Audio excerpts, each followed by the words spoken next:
Bonjour à tous, ici Kevin Mandibourg pour la chaîne Tuto Première. Dans cette vidéo, je vais vous présenter différents types de fonds que vous pouvez utiliser pour créer des textes sur Premiere Pro.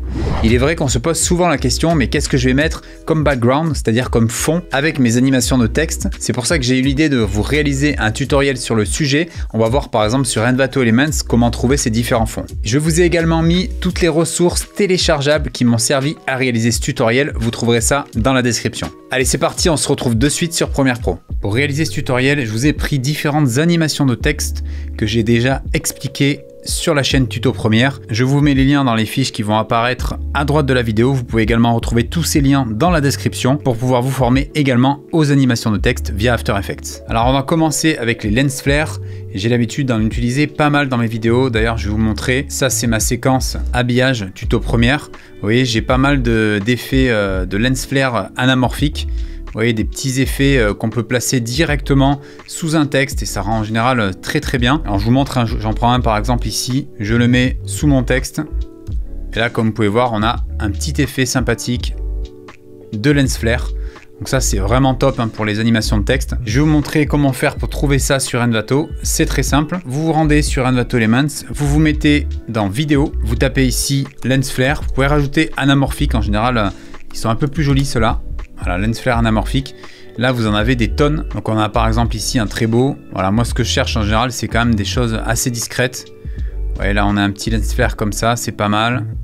Alors, j'en ai trouvé un qui est pas mal, assez discret, très esthétique. Donc, je vous montre un peu ce que ça donne. Vous voyez, on a un petit côté d'image comme ça avec le petit flare anamorphique très rapide et discret. Donc, une fois que j'ai fait ça, j'ai juste à le télécharger.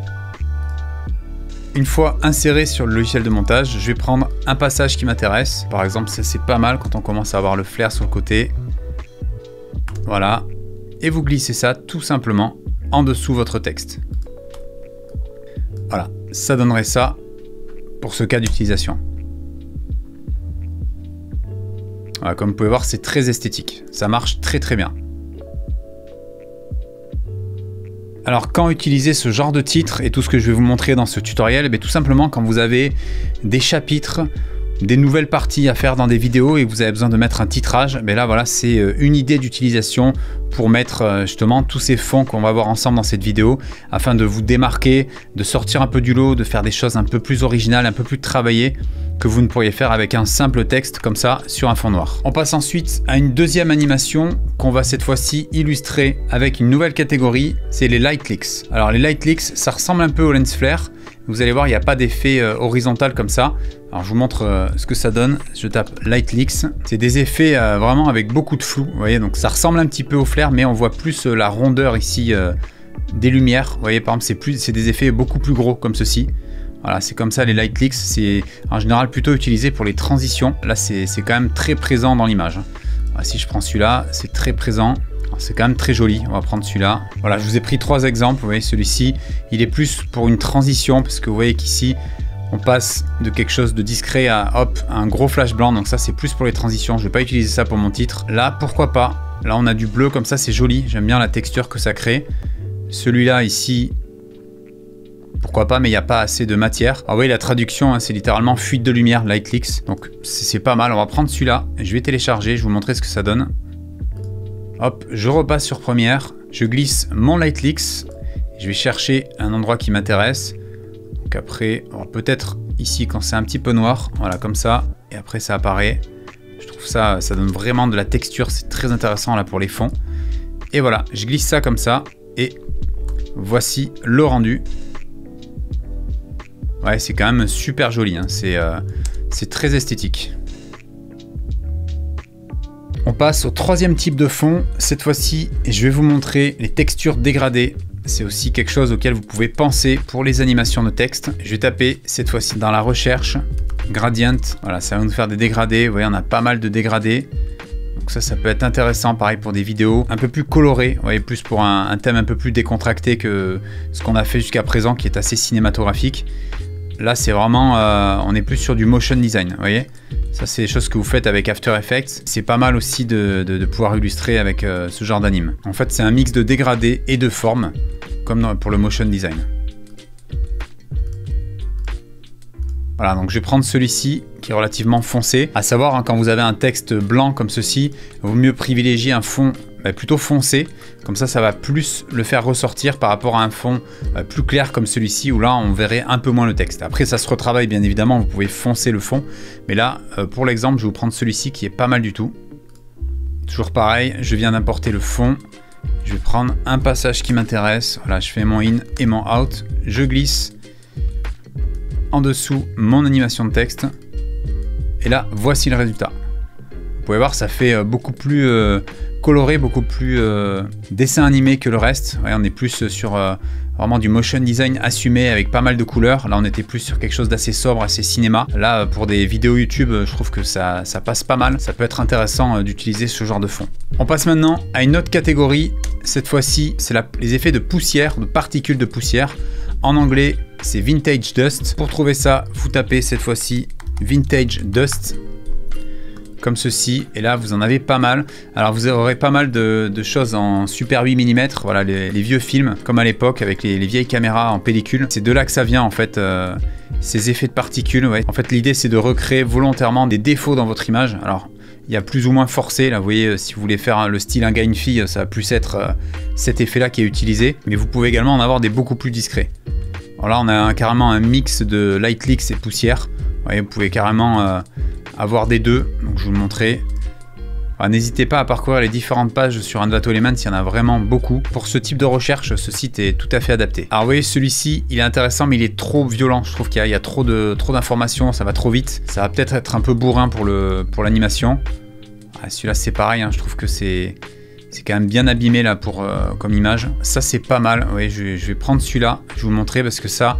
Quand vous avez des titres un peu dorés, un peu gold, ce genre de fond, ça passe toujours très bien. Puisque c'est plutôt dans les présentations, comme par exemple dans les émissions comme Miss France, des choses comme ça. Mais vous avez ce type de fond, voilà, avec des particules un peu jaunes, un peu dorées. C'est pas mal. Alors je vais télécharger, on va regarder ce que ça donne. Voilà, je vous ai mis le premier fond. Vous voyez, un peu doré. Alors là, avec un texte blanc, c'est pas terrible. Mais quand vous avez des textes un peu dorés en 3D, etc., ça peut être le genre de fond très adapté. Et pour le film Dust classique, je vous l'ai mis en dessous. Voilà, c'est ce genre d'effet que ça donne avec le Dust classique. Voilà, ça peut être aussi original d'avoir ce genre d'effet. Alors je trouve qu'il est un peu rapide ici, mais bon, après il est pas moche non plus. Mais voilà, l'idée c'est d'avoir des petits effets d'aberration dans l'image volontaire pour reproduire les effets des vieilles caméras. Autre type de fond sur les textes, couramment utilisé, surtout en télévision, c'est les fonds animés, donc les backgrounds animés, notamment le sci-fi qui fait référence à la science-fiction. Je vous montre ça de suite. Ici, je vais taper sci-fi background pour science-fiction background, donc fond d'écran de science-fiction. Et là, vous en avez des tonnes. Et vous voyez, c'est ce genre de fond en fait très joli. Vous avez peut-être vu sur TF1 dans des émissions, des choses comme ça. Ça fait un peu JT de 20h. Toutes ces animations, vous pouvez les retrouver déjà toutes faites sur Envato Elements. Voilà, il y en a des tonnes. Et ça, c'est pas mal. Hein. Ça habille vachement les textes. Donc je vous encourage à venir en télécharger, en tester. Ça pourra vous aider à habiller tous vos fonds de texte. Voilà, là on a carrément de la texture, vous voyez, des formes qui sont animées. Alors je vais vous montrer tout ça, je vais prendre quelques exemples. Je vais taper également texture background. Et texture background, ça va être, vous voyez, des espèces de textures aléatoires. Donc, vous pouvez avoir n'importe quoi. Voilà, c'est carrément un mur. Là, c'est des formes. Voilà, c'est un peu en mode film d'horreur. Vous voyez, je vais prendre tout ça pour vous montrer un peu ce qu'on peut faire avec justement des backgrounds. Voilà, j'ai importé les différents fonds sur Premiere Pro. Je vous montre un peu ce que ça donne pour que vous ayez un aperçu. Là, c'est avec un fond un peu façon JT de 20h. Vous voyez, vous avez une animation avec de la profondeur, avec des effets de néon. Et là, c'est un truc un peu plus film d'horreur pour les documentaires ou des choses comme ça. Voilà, vous avez le texte avec le fond derrière animé. Voilà, tout ça, ça vous donne différentes idées. Notez-vous bien quelque part tous les mots-clés que je vous ai donnés à rechercher sur les sites de StockShot. Ça vous permet justement d'avoir des idées de fond et d'être encore plus créatif dans vos animations de texte. Vous connaissez à présent plusieurs idées de fond pour vos textes sur Premiere Pro. J'espère que ça vous sera utile pour vos montages vidéo. Pensez bien à me dire ce que vous en avez pensé en commentaire. Si vous souhaitez devenir un pro sur Premiere Pro, DaVinci Resolve ou encore After Effects, je je propose dans la description 1 heure gratuite de ma formation complète École des vidéastes. Cette formation à la vidéo 100% en ligne vous aidera à progresser en vidéo même si vous débutez totalement à travers plus de 1000 vidéos tutoriels, 100 heures de formation, un mentoring en ligne sur les logiciels Premiere Pro, DaVinci Resolve ou encore After Effects. Rejoignez dès à présent une communauté grandissante de plus de 2000 vidéastes passionnés qui progressent ensemble jour après jour au sein de la formation. Sachez que la partie montage vidéo et motion design de l'école des vidéastes est certifiante. Elle vous permet d'obtenir un certificat reconnu par l'État et tout ça finançable par le CPF. Si vous désirez plus d'infos, je vous invite à cliquer dès maintenant sur le lien dans la description. Si vous avez apprécié cette vidéo, n'oubliez pas de laisser le petit pouce bleu. Pensez également à vous abonner et activer la cloche pour être tenu informé des prochaines vidéos. Je vous donne rendez-vous la semaine prochaine pour une nouvelle vidéo. D'ici là, n'oubliez pas, restez créatifs.